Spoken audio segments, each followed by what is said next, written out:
Chapter 40, Tears of Different Kinds. Keisha and Albert called me Madam President every chance they get. At the end of the day, we head out to the front of the school, and I am just so happy, like I could fly happy. A loud, sharp voice interrupts my happiness. What do you mean you lost? You lost? Shay is standing with her mother. After all the time we spent writing that speech, she says, "Did you look at the audience? Did you speak up and smile?" I did all of that. The other girl just got more votes. Shay sounds like someone completely different.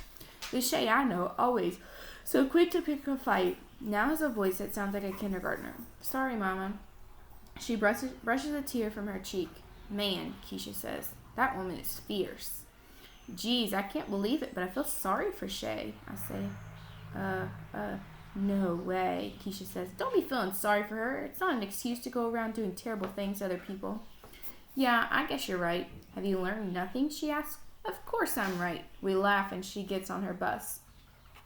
All of a sudden, I'm in a rush to get to A.C. Peterson's. Running through the glass door of Peterson's, I forget that I was going to be cool about telling my mom that I'm class president. I forgot about telling her like it's any other thing. Instead, I jump up and down and say it loud enough that some of the regulars congratulate me before she does. Her face says she's trying to figure out if she heard me right. Yes, I say, nodding furiously. Mom, they voted me, class president. The kids in my class, not the teacher. The kids did. She holds her arms out and I run into them.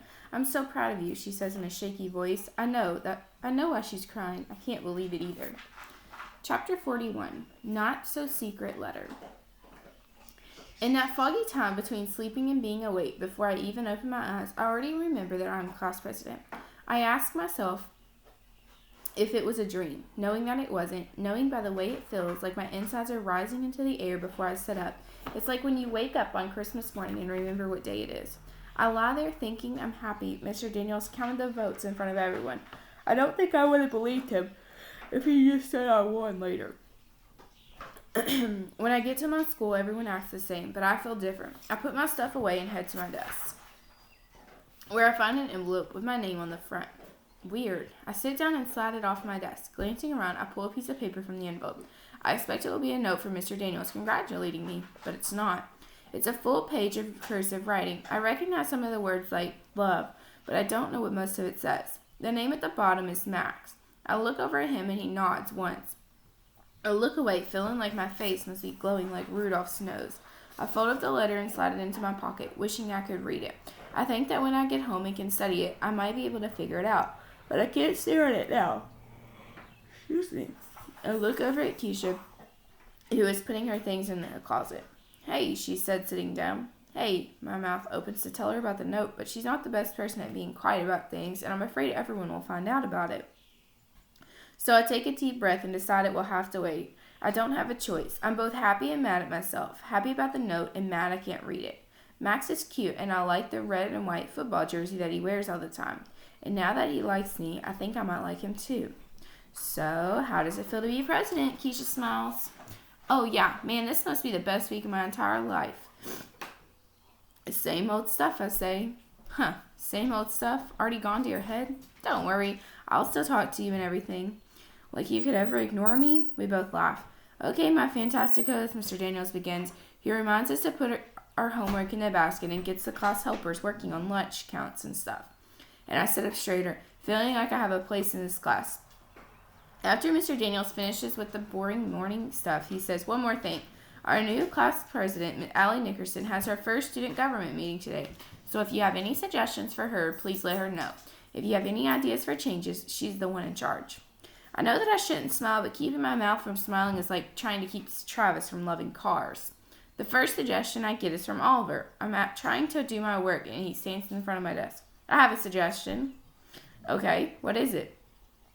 I think we should be able to bring candy for snacks, like piles of it, like dump trucks backing up to the school with a warning beeper going. And then it would dump like a huge pile of candy in front of the school, and the kids could use shovels to collect it. Because that rule they made this year about healthy snacks is dumb and took away the only thing about the school I liked. And Oliver, Mr. Daniels interrupts. He looks up. You have a question? I'm giving my advice to the president. I have an idea. He half smiles. Okay then, we'll finish up and get back to your seat. Oliver looks back at me. Okay, can you do that? I'll try. He looks disappointed. Suki interrupts. I disagree. The healthier snack roll was good. It is bad for your body to fill it with candy. He looks over at her. Stop acting like you're a grown-up. Jeez. The other kids give me suggestions too. Just before lunch, I hear Shay complaining that if she'd been elected, she had started a horseback riding club at her school. For a second, I feel bad, and then I realize I couldn't possibly do that. Horses? Where would we get a horses? I think about starting a Fly to the Moon every Thursday club, and a mind movie plays in my head of a silver rocket with blue stripes flying to the moon with Keisha, Albert, and me strapped in. Albert calmly explains, the energy required to lift the rocket. Keisha is screaming she's so happy, and I'm laughing because I'm happy that they're happy. I'm pulled out of my mind movie by Shay, who's standing in front of me. Everyone agrees. You should go crawl into a hole and never come out. Since I won the election, I guess not everyone feels that way. And I'm surprised that instead of saying something back to me, she just stomps off. At the end of the day, as we are getting ready to board the buses, Shay tromps over to me with her shadow Jessica right behind her. So, did you get the letter? Why is she asking me about that? A little voice in my head warns me. What letter? Shay glances behind her and turns back. You know, the letter. What are you talking about? I ask. She is impatient. The letter, she drops her voice to a whisper. From Max, saying you should meet him for lunch. You never showed. He's really disappointed. Oh, he is? She glances behind herself again. So do you like him? Why did he want to see me at lunch? Allie, you can't just ignore something like that. It's rude. I see Max coming back, but don't say anything. He really likes you, so you should answer Max's letter and say that the thing in it that he says too. Okay? Will you tomorrow? What letter? He asks. Max. Oh, hi, Shay says, stumbling over her words. What letter? You said my name. I never thought I'd see Shay unable to talk. Actually, I say, the love letter Shay says you wrote to me. I hand it to him. Thanks very much, but I'm busy. Wait, I didn't actually, he says to me, trying to be nice. Then he looks at the letter and Shay and Jessica, and he doesn't look so nice. Jessica turns pale, but not as pale as Shay does. Whatever was going to happen at the lunch table is something I'm lucky to have missed. It's the first time ever I've been grateful not to be able to read. Chapter 42, The Gifts of No Excuses, Scotch Tape, and Antibiotics. Mr. Daniels calls me up to his desk. Here, I have something for you. I'm excited until I see it's a book. Not like I hate them like I used to, but they still scare me. I stare at it, hoping he just wants to book talk it. No, not actually read it. I'd like you to read this. I open my mouth to speak, my mind already rolling out multiple excuses. He puts up his hand. Listen, Allie, I know it won't be easy. I know it will take time. But the thing is, my excuses become harder to say. I think you can read this one, and I want you to try. I reach out and take the book, which has a picture of a kid holding a goldfish bowl. I flip through the pages. The book isn't long as far as chapter books go. That's a relief. I look up at him and hold his gaze. Normally I'd be giving him all kinds of reasons I can't do this, but the thing is, Mr. Daniels could hand me a book as heavy as a boulder and I'd try to read it. Just because he asked me to. Okay, we are going to begin a unit on persuasive writing, Mr. Daniels says. So I'd like you to tell me if you could have an unlimited amount of any single object, what would it be? It can't be magical, have special powers or anything like that. Just an ordinary, every type of object. Well, obviously, Shay speaks slowly like she's talking to a little kid. Wouldn't everyone just choose money? Albert looks confused. Not something I see often. The first thing I thought of was antibiotics. Really? Mr. Daniels steps forward, putting his hands into his pocket.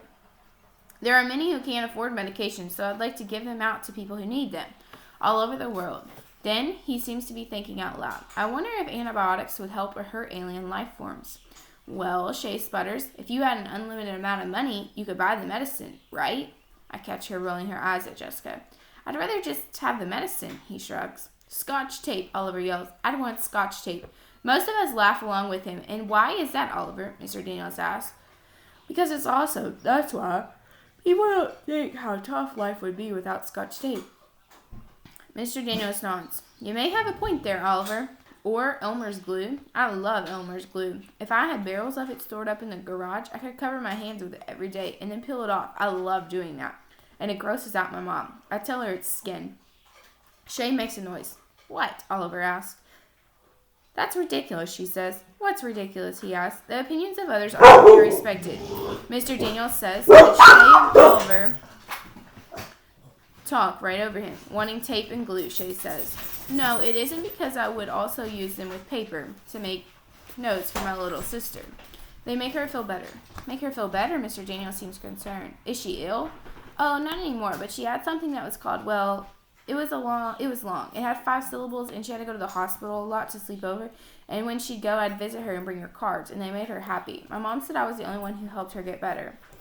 I see. Well, Oliver, you get huge creativity points today, Mr. Daniels muzzles his hair. You are one of a kind. You know that, Oliver? Suki raises her hand. Grandfather says everyone is unique, special, unlike all others. That makes us each great. I like that, Suki, Mr. Daniels says, and you are indeed great. She remains sitting but bows a bit. Thank you, sir. Mr. Daniels bows back and then stands up straight. In fact, you're all great, my fantastic fantasticos. Albert raises his hand and Mr. Daniels nods towards him. Excuse me, but just because something is unique, that doesn't mean it's good. After all, E. coli, a dangerous bacteria, is unlike all others. Point taken, Albert, but I do like that people are all different. What if we all looked the same, thought the same, had the same beliefs? It sounds boring, Keisha says. Indeed it does, he says. I think that I wouldn't mind being more like everyone else, but then I think I wouldn't want to draw like everyone else, and I wouldn't want to act like Shay or Jessica. All of a sudden, there's screaming. It is Oliver. Ant murderer, ant murderer. What is it, Oliver? Mr. Daniels asked. He points at Shay. Ant murderer. All it did was step on a dumb ant. Why is he so freaked out about? Or what is he so freaked out about? You had no right to kill him. He was just walking by. You think it was a him?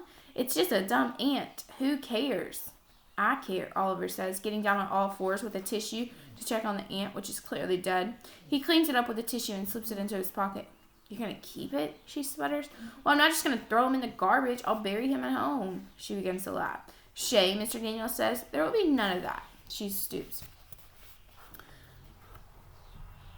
We are all different. You care about some things and Oliver cares about others. We have to work to accept each other, even though we may not agree. Yeah, Oliver yells. And Oliver, Mr. Daniels says, I think you have to cut Shay a break here. It's pretty common for people to step on ants. So, Oliver? He asks and waits. Oliver turns to Shay and mumbles, sorry, and climbs back into his seat. Thank you, Oliver. Mr. Daniels wanders over to Oliver's desk. I'm glad you apologize. Now that you have, he leans over and rests his hands on his knees. I'd like to add that you have one of the kindest hearts I know.